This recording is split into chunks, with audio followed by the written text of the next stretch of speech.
You know, some people say that Odoo business management software is like fertilizer, the way it promotes growth and all. But other people say Odoo is like a magic beanstalk because it grows with your company and is also magically affordable. And there's some people who would even say Odoo's individual software programs come together to build the perfect suite like building blocks. Well, Odoo is all of these things. Fertilizer, magic beanstalk, building blocks for business. So sign up now at odoo.com, ODOO.com.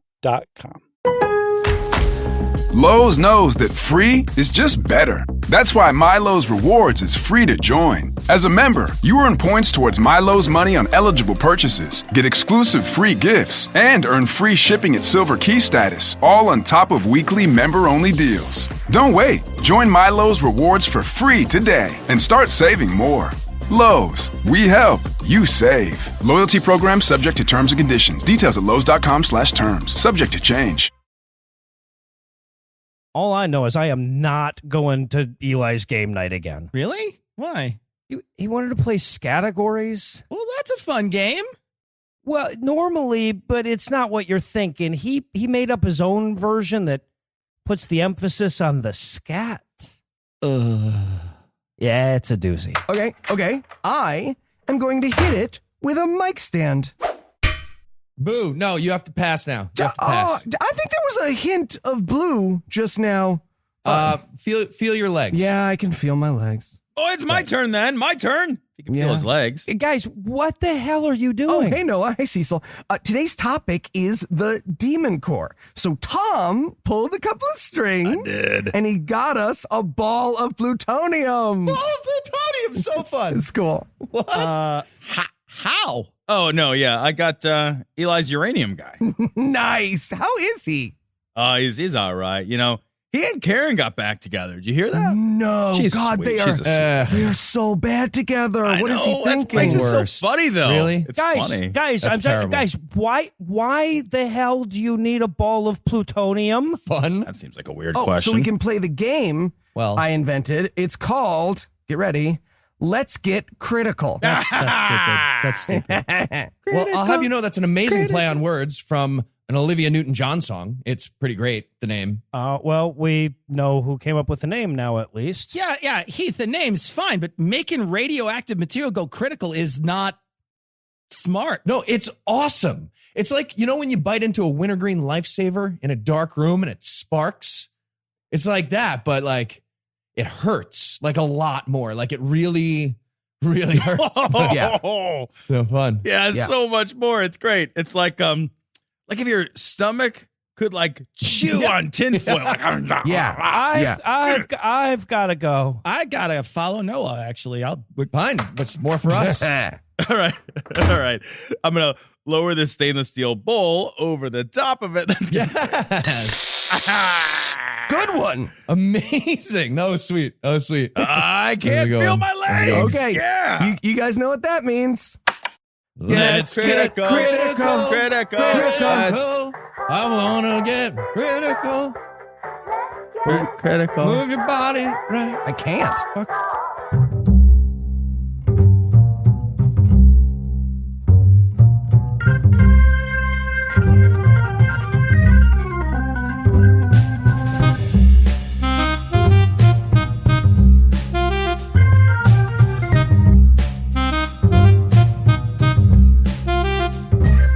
Hello and welcome to Citation Needed, the podcast where we choose a subject, read a single article about it on Wikipedia, and pretend we're experts because this is the internet, and that's how it works now.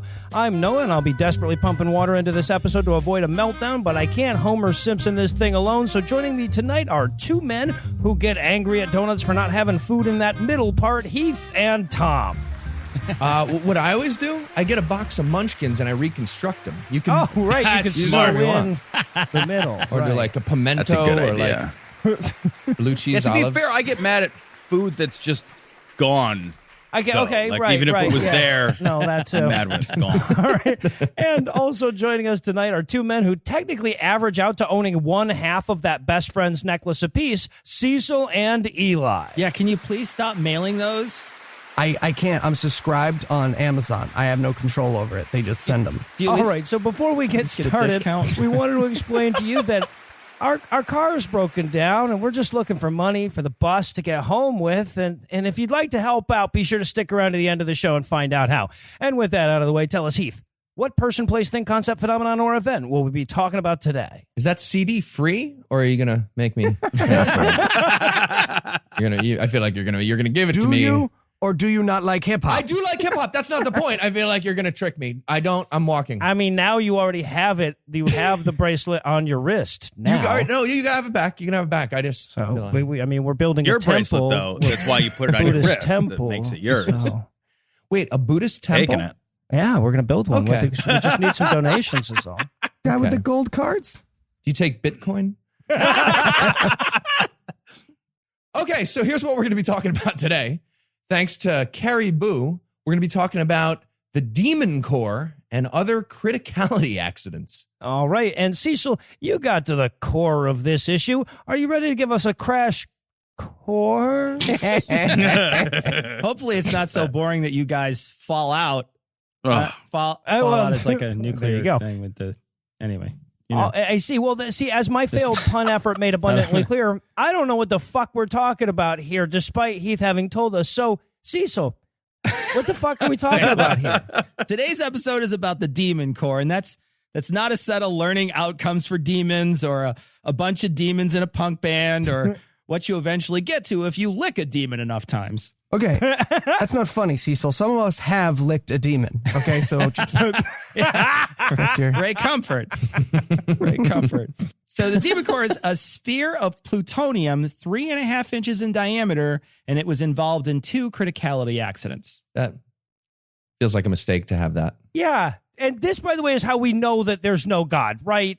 Like, we were already pretty sure what with all the baby cancer and everything, but the fact that we started making baseballs out of enriched plutonium and no divine being showed up to ask what the fuck we were thinking, that's the last nail in the coffin for me. Wait a minute, Cecil, 3.5 inches and 2 accidents. Are we talking about my kids? Yeah. That's how. Some guy's pulling the Demon Core across the room with a coat hanger. He's just trying to get it closer. It's all in the timing.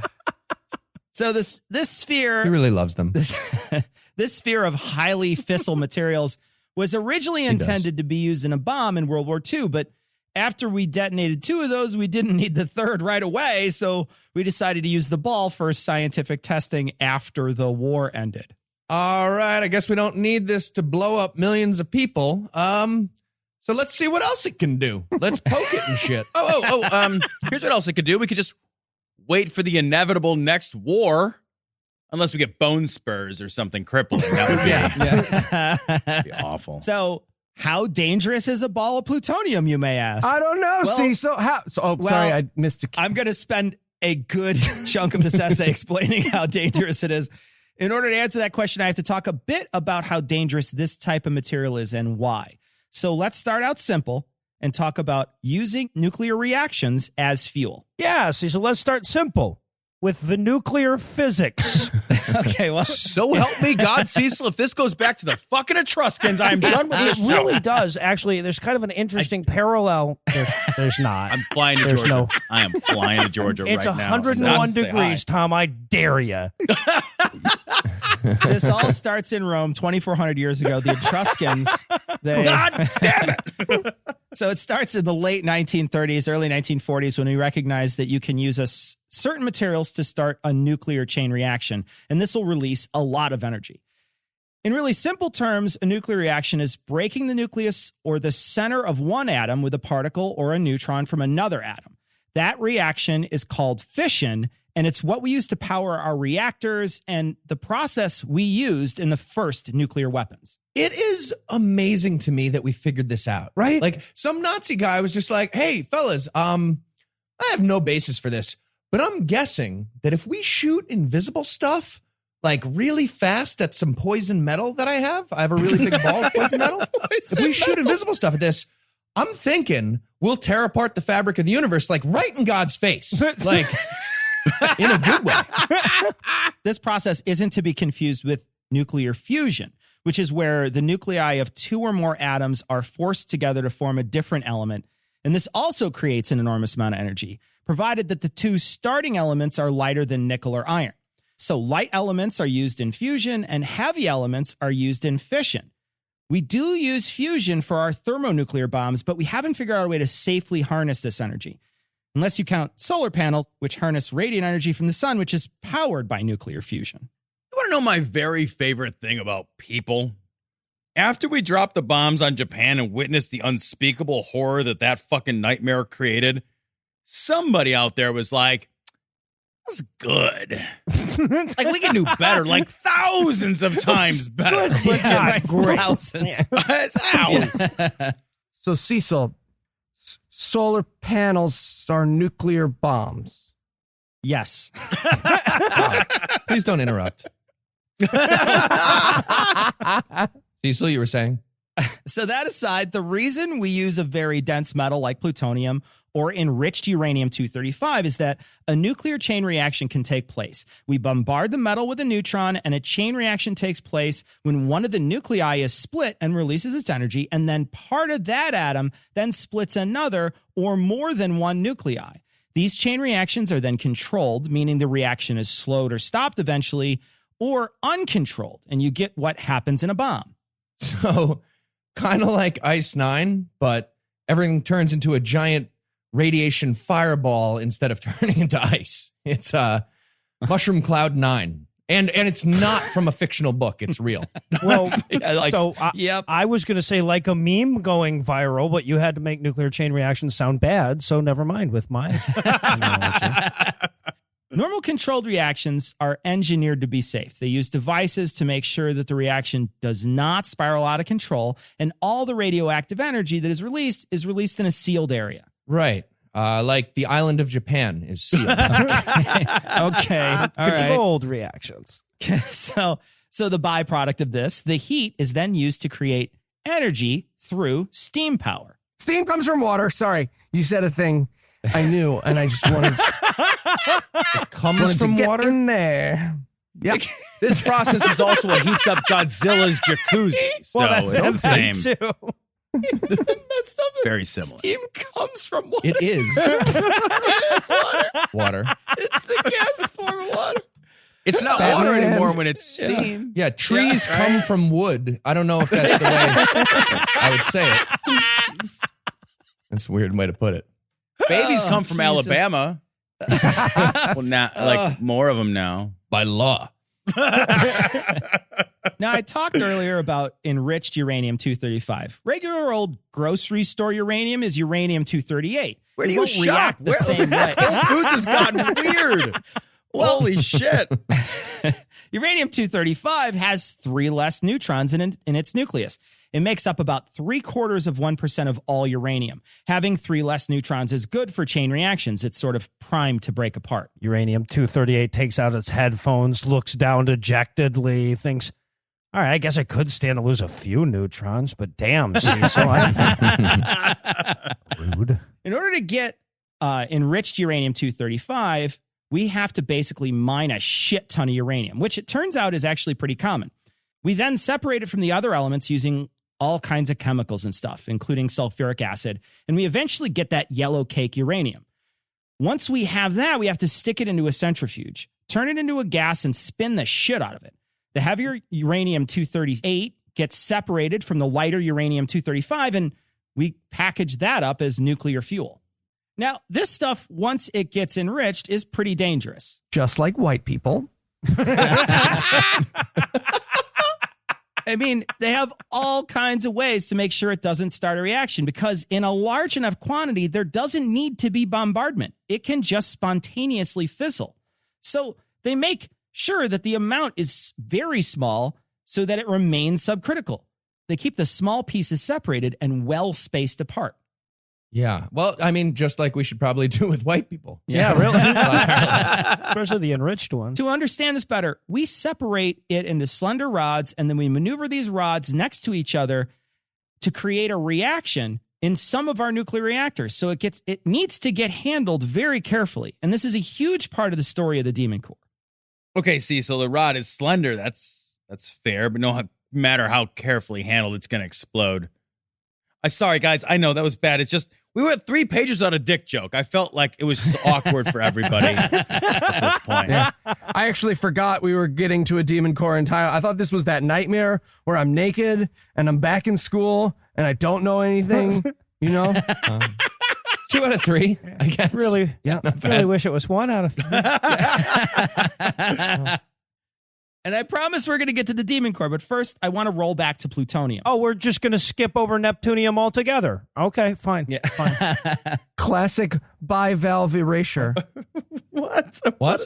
Neptune is the god of the sea. Bivalve Bivalve is a Wow. is a water term. Jesus. Isn't that like All a right. clam? Bisexual eraser. Isn't a Yeah. bivalve So, a clam? Neptune. Yep. Clam. Okay. Neptune So clam. bivalves come from steam, which comes from water. All right, moving on. The Demon Core is not uranium-235. It's made from plutonium, which is a byproduct from a reaction with uranium-235. When that chain reaction takes place, sometimes a stray neutron smooshes into uranium-238 and creates plutonium-239, which, when fissioned, gives off more energy than uranium-235. Uranium-235 was used in the Little Boy bomb in World War II, and we used plutonium in the Fat Man. Yeah, I read that, and that's why I'm going on the plutonium diet. It's like it's way better than keto. Like just Yeah. The weight really does just fall right off. I know. I'm counting on it. I'm counting. I'm gonna look good in my funeral suit. So, like I said, there was a sphere of this left over. It's part plutonium, part gallium, pressed into a hemisphere, and each half is separated by a small ring. Wikipedia describes its purpose. It is, quote, designed to keep the neutron flux from jetting out of the joined surface between the hemispheres during implosion, end quote. The entire thing is coated in nickel because plutonium oxidizes easily, and they hadn't invented Tarnex yet. So they're still on the way to do that. Or you can actually squeeze lemon juice over the top. I don't know if you guys know that. I do that with like sliced apples and avocados. You squeeze the lemon. I was spending way too much on nickel. It was a lot. Every glimpse into your life is a David Foster Wallace short story. I just need you to know that. Every single time you open up about your life. Name a David Foster Wallace short story. Happen, Craminect. Oh, got it. Consider the Hats. lobster a story? It's more of an essay. Consider the lobster. Now, this fucking thing is hyper dangerous, this Demon Core. It's basically the same exact thing we used when we tested the first bomb during the Trinity test. It was made where they made the first 2 bombs at Los Alamos, and it stayed there after the Japanese surrender. And soon, we're going to find out how we provoked it into killing 2 people. Did we cheat on it with its sister? I watch a lot of true crime. Well, I don't know about anybody else, but all this physics talk is getting me a little hot under the collar. So we're going to pause for a minute and give you a bit of apropos of nothing.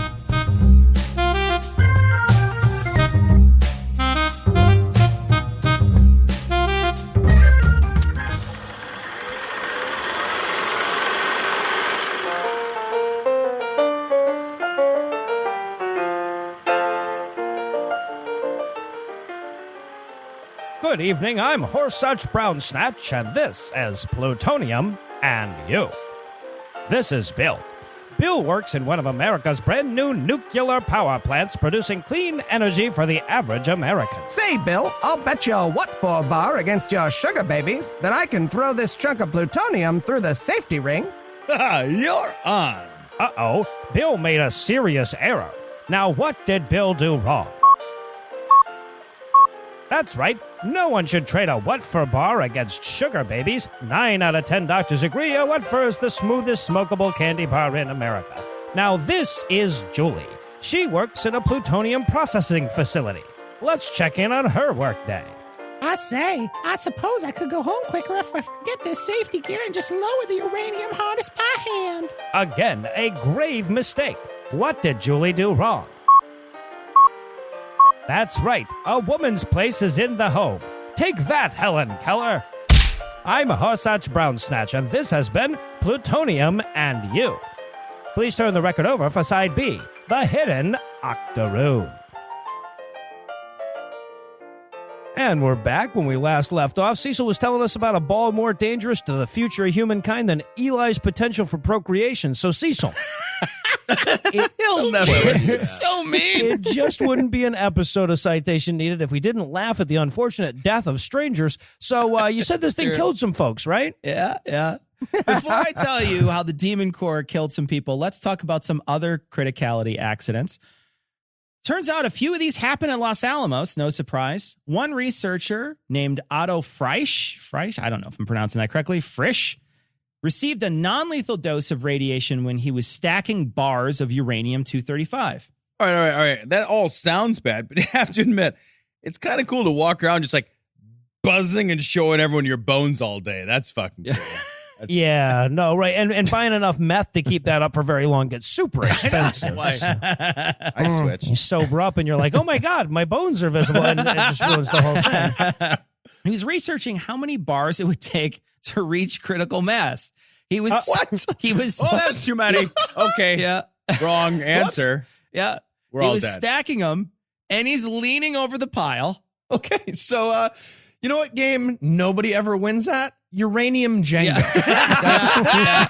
That's pretty much all the uranium games. And this is when he noticed that, quote, the lamps that flickered intermittently when neutrons were being emitted were glowing continuously. So he swatted the bars and destroyed the world's most dangerous Lincoln log house and did not die, although he later admitted, quote, that if he had hesitated for another 2 seconds before removing the material, the dose would have been fatal, end quote. Or before starting to play that game, if he had hesitated. Just not ever. Yeah. When you're testing for critical mass of anything, you kind of want to be on your toes. You want to be on your toes. I would think. Reaction Yeah. time I better love be that he good. solved the problem by just hitting it. Yeah. Just, Yeah. oh, God. That's just it. Like, for fuck's sake, like the canary in the coal mine only works if you watch the fucking canary, Otto. Are you fucking kidding me? You're in a room with the most dangerous possible shit on earth, and there's a fucking death lamp that only lights up when bad things happen, and that you're only like, oh, is that on? Fuck. Who turned on the death? Oh, that's my death. I don't know. Hit it. Hit it really hard. And also, hey, if the stated goal of your experiment is see how many of these I can stack up before it becomes deadly amounts of stupid, just save yourself a fucking canary. Don't wear that light out at all. Gonna find out eventually. Stack of dead canaries fell down. Jenga. So in June of 1945, a scientist by the name of John Bisline was experimenting using water as a way to reflect neutrons. This test, of course, involved a bit of enriched uranium-235 and water. Turns out these are great if separate, but this is one drink you don't want shaken or stirred. During the experiment, the water leaked into the box holding the uranium and started to, quote, function as a highly effective moderator rather than just a neutron reflector, end quote. 3 people received non-lethal doses of radiation in this accident. Okay, so he bought weapons grade uranium, but he couldn't splurge on a goddamn Ziploc baggie to keep it dry. We're trying to defeat Hitler, and he's like, all right, well, I had this great thing to win, but I spilled. What are you, fucking 8? Get him a sippy cup and a baggie. Fuck, what is happening? Like, I feel like the entire 1940s was just like a never-ending stream of some guy asking, like, hey, would it end the world if I... Yep. Oh. Yep. So one more accident happened at Los Alamos, but 13 years after the Demon Core incidents. Chemical operator by the name of Cecil Kelly was working on purifying plutonium.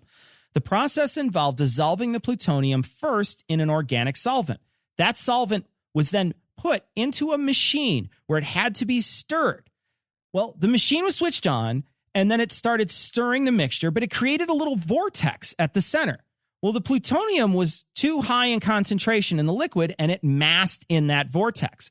Enough of it was there to have a criticality accident, and in 200 microseconds, he was zapped with 3,900 to 4,900 rads. He died 35 hours later, and by the way, I just want to point out how short a time this span this is. 1 million microseconds is a single second. Yeah. So that'll just tell you how quick this was. He checks his stopwatch. Oh, I'm dead. Look at that. Yeah. So let's talk about the Demon Core. This is a ball of plutonium that was 5% below critical mass, meaning it's not a super safe item. Sure. There testing it at Los Alamos to see how close they can get it to the critical point. What? I mean, it's basically Hold on. It's basically a shiny spherical bear that they were poking with a stick. Right. Hey, man, you put your atomic grenade on the very edge of the table. Can we just slide it? Or, like, don't have that Coaster. Atomic edging is not recommended. That's not hot. I mean, it's hot. Anyway, steam is water. I know what that means. The first incident happens in August of 1945, right after we used the 2 bombs on Japan. Like I said before the break, the Demon Core is left over from that. So a scientist named Harry Daghlian, I don't know, I'm terrible at names, was conducting an experiment to reflect the neutrons back at the core to approach criticality. He was working at his station, and a security guard was about 10 feet away at another desk. The scientist started stacking tungsten carbide bricks around the core, increasing the reflection and inching it closer to criticality. Why are we Like you stacking do. things? Why is it there has to be a non-mousetrap based way to do science?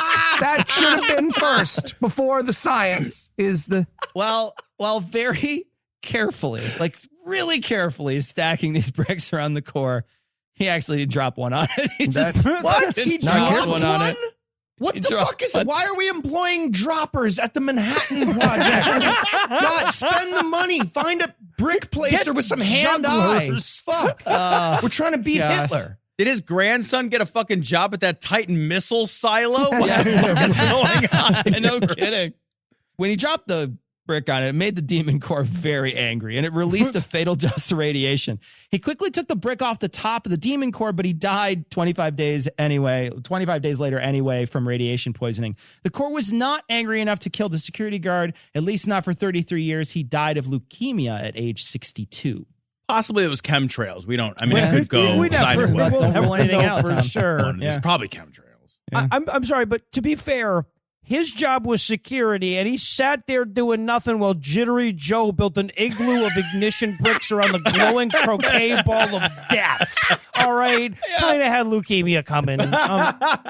Someone had to say it. Get off your phone, security guard. Jesus, do Right? something. ooh sprinkly ball. So, yeah. So, the next time it kills someone is in May of the following year. They were again performing similar tests on the Demon Core. Why? But this What time, happens Noah, if we just hit it with a bat? What if we hit it with a bat? That would. They Oh, weren't man. actually placing metal bricks around it, but instead they were lowering a reflector around it, measuring the reaction and lifting the reflector off. The reflector was lowered using a thumb hole in the top, and it was 2 hemispheres. What? The first hemisphere was stationary, and they lowered the top hemisphere onto it. Right. No, like the chamber that Heath and Eli keep me in between records before I have my helmet on. yeah. So the problem, of course, is that if the hemispheres of the reflector touch, then it 100% goes critical. So don't do that. In order to keep the reflectors from touching, Feels they like had a they're gonna do safety that. protocol. Yeah. Yeah. You know, a spoiler alert, they're going to do that. So, so there's a safety protocol that used shims to keep the reflector from touching. But there's this cowboy scientist by the name of Louis Slotin. Nope. And he wasn't going to follow your boring rules. He didn't need your fancy city slicker shims. All he needed was a straight blade screwdriver. Nope. Nope. Absolutely not. Screwdriver cannot be the answer to any questions at the Manhattan Project. That is unacceptable. So Slotin, I'm going to quote directly from Wikipedia here. Slotin, who was given to bravado, became a local expert, performing the test on almost a dozen occasions, often in his trademark blue jeans and cowboy boots. And I'm okay with him dying. Yeah, me too. That's fine. In Nobody front of a warns room him. full of observers. Enrico Fermi reportedly told Slotin and others that they would be, quote, dead within a year, end quote, if they continued performing the test in that manner. Scientists referred to this flirting with the possibility of a nuclear chain reaction as tickling the dragon's tail, based on a remark by physicist Richard Feynman.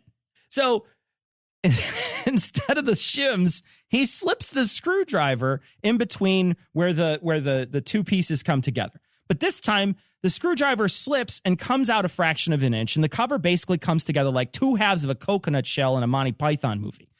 He then immediately flips the top of it off onto the ground, but it was enough time to give him and the person directly behind him a very high dose of radiation. Slotin dies 9 days later, probably from embarrassment, and the person standing directly behind him was Alvin Graves. He was hospitalized for several weeks with radiation poisoning and died 19 years later from a heart attack that may have been brought on by this not immediate lethal dose of radiation. Yeah, and side note, at his funeral, his dad just shook his head in disappointment, just dropped the screwdriver. All those hours holding the flashlight, all the training, everything. nothing. So these are the criticality accidents at Los Alamos, but there are others. During the war, there was another site where they were working on nuclear weapons. It was in Oak Ridge, Tennessee. Oh, okay. Well, you trust Tennesseans with uranium, and you deserve what you get. That's fair. At the Oak Ridge facility, they specialized in refining the fuel for weapons. The facility stayed open after the war and remained a nuclear fuel refinery. In June of 1958, a batch of highly enriched uranium somehow wound up in a 55-gallon drum. The reaction kept going for about 15 or 20 minutes and exposed 8 workers to radiation. No one died, but they spent 44 days in the hospital. Good news is that 8 of them settled out of court for between $9,000 and $18,000 each. And the bad news is they also settled out of court for cancer. So that was like not as... Yeah, radiation is one of those things you almost want the lethal dose of, though, right? You definitely want... Give it a microsecond. I want more than fucking $18,000. Fuck your 18 grand. Another one I want to mention is an accident that happened in Russia. At this facility, they were using solvents to extract plutonium and purify it. They wind up putting fissile materials into a tank, and they need to extract them. The wiki says, quote, against procedure, a shift supervisor ordered 2 operators to lower the tank inventory and remove the solvent to another vessel. The 2 operators were using an unfavorable geometry vessel in an improvised and unapproved operation as a temporary vessel for storing plutonium organic solution. What a great bullshit term, unfavorable geometry vessel. Yeah. In other words, they were decanting plutonium solutions into the wrong type, more importantly, the wrong shape of container. Yeah. I don't care where you put it, just get it out of here. Okay, let me just finish my big gulp, and we're dead. Yep, we are both very much both died. Dead. So, as the solvent is getting poured out, there's a flash of light and heat. It's never good when dealing with plutonium. They dropped the bottle and they tried to outrun the neutrons. They evacuate the plant and then, quote, the shift supervisor then deceived the radiation control supervisor and entered the room of the incident.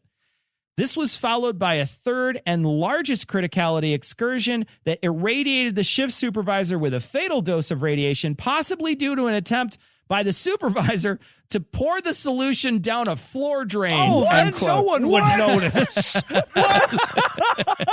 What? Give me that rug. I'm just going to sweep this plutonium under here, literally. Hey, put it back just very gently, and the next day he bumps it. He'll be the one that did it. What? Oh, my God. I can't believe you dropped all that plutonium. They're just pouring it down the drain, whistling loudly, looking the other direction. No, my bones were glowing like this when I came in. What are you talking about? It's the meth. I told you. You guys are weird. Yeah. So the floor drain's terrible idea. The shift supervisor dies a month later. The worker got out lucky, only getting radiation sickness. Bad news was that the sickness was bad enough where they had to amputate his hand and both his legs. Jesus Christ. Not a great day for that guy.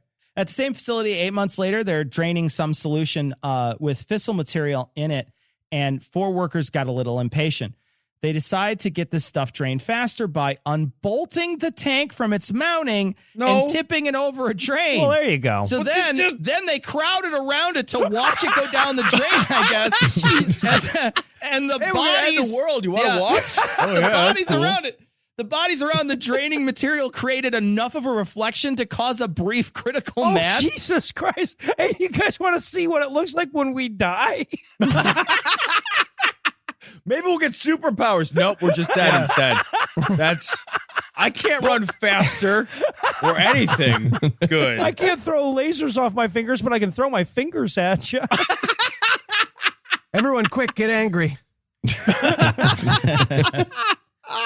So the three closest to this like pouring liquid got enough radiation to kill them 6 days later, but the fourth one got off easy and just had a loss of eyesight. Well, there you go. Christ. Lucky Win-win. bastard. Probably good at Win-win. music. All right, so if you had to summarize what you've learned in one sentence, what would it be?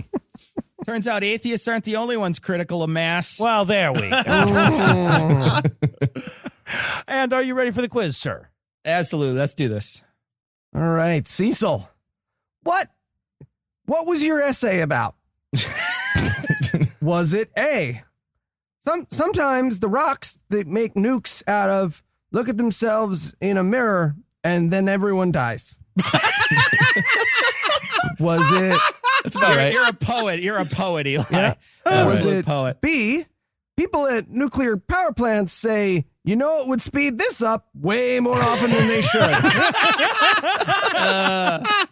C? A guy showed up to work at a radiation part of the university dressed like a cowboy and they didn't fire him immediately. Or D? Criticality. Criticality-ness. Criticness. Okay. All right. I'm going to go with B. How many stories have we heard where people think highly radioactive material is about as dangerous as a half full mop bucket? It's got to be fucking B. Everybody plays with it. Every time somebody's like, wee, plutonium. Every time. All right. Cecil, so what experiments have we not tried yet on the super happy fun apocalypse ball because our scientists are cowards? A, waterboarding. They did that in this although one. I Yeah, it didn't did work. that by accident. It Didn't did. go It well. did by accident. Yeah. B, fuck its literal mom. Or C, throw a milkshake at it and see if it becomes a pacifist nuclear device. I'm going to go with, because it's you, Heath. B, fuck its mom. I don't see how that's related to me. That's fine. All right, I have one for you, Cecil. Despite this essay, nuclear remains by far the safest way to get energy. In fact, in terms of deaths per terawatt hour, it's about 4 times safer than wind energy. So, Despite this essay happens at the beginning of every yeah, exactly.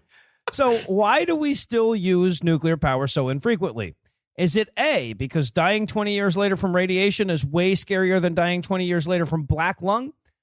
B, people are scared of genetically modified tomatoes. How the fuck do you expect them to get their heads around responsibly handled death rocks? C, solar panels never unleash the wrath of Godzilla. Or D, we don't want to have to listen to people pronounce it nuclear any more often than we have to. I'm going to go with secret answer E. Do you know how many piles of dead bald eagles we find at the bottom of those cooling towers? Oh, my God. It's fucking huge. It's like the Israelites in the desert. They're everywhere. What? Just not sure how that. All right, Cecil. Scientists in the early half of the 20th century Birds. clearly took some risks, and the only reason any of us are here is dumb fucking luck, actually. What other doomsday projects were they working on? A, eradicating smallpox, but then keeping a little just in case. Later. B, neutron bombs, which are basically just your essay, but on purpose. Yeah. Or C, dragons. We haven't Related gotten them. to C, I'm going to go with a secret answer E, purposely heating up the atmosphere so that lizard people overlords are more comfortable. Oh, you were so close, but that was actually secret answer D. You skipped Right. over Yeah. one It's only secret three. answer there. So Choices, 'cause I ran Scan out of clever clever Oh, ideas. God, I'm because like- normally people do and actually because some people actually put 4 choices on. yeah, no, Right. Tom you only and did me I didn't, always though. do that. What I did is see. 3 I choices. see. Cecil. I Which see. is less than that. Okay. All right. Yes. Well, once again, Tom has done less and won somehow anyway. Congratulations, Tom. Well, I guess I'll take it out on Eli next week. Oh, please don't. Wait a minute. I'll take it out on us? On the rest Yes. of us. I don't know. We everyone all lose. except Next week, we all lose. Eli. My essay is also full of facts. All right. Well, for Cecil, Eli, Heath, and Tom, I'm Noah thanking you for hanging out with us today. But we're back next week, and by then, Eli will be an expert on something else. No, I can't even pretend that he will. Nope. Of course, between now and Not then, you after can- what we know now. cannot. Between now and then, of course, you can hear more of us on our other stuff. Be sure to check out Cognitive Dissonance, The Scathing Atheist, God Awful Movies, and The Skeptocrat. And if you'd like to help keep this show going, you can make a per-episode donation at patreon.com/citationpod or leave us a 5-star review everywhere you can. And if you want to get in touch with us, check out past episodes or connect with us on social media, or even check the show notes. Be sure to check out citationpod.com. Oh, I don't feel good. Oh, dude. Holy shit. Is that all your teeth? Nope. Oh, that's all of them. That's Right. That was the Okay. last one. Eli, check the rule book. Oh, I think if it's all his teeth, he gets to go again. Did we say that? Go again. It's under T. Yeah, he does. He does. You know what that means? Let's get critical. Critical. It hurts so much. Listen,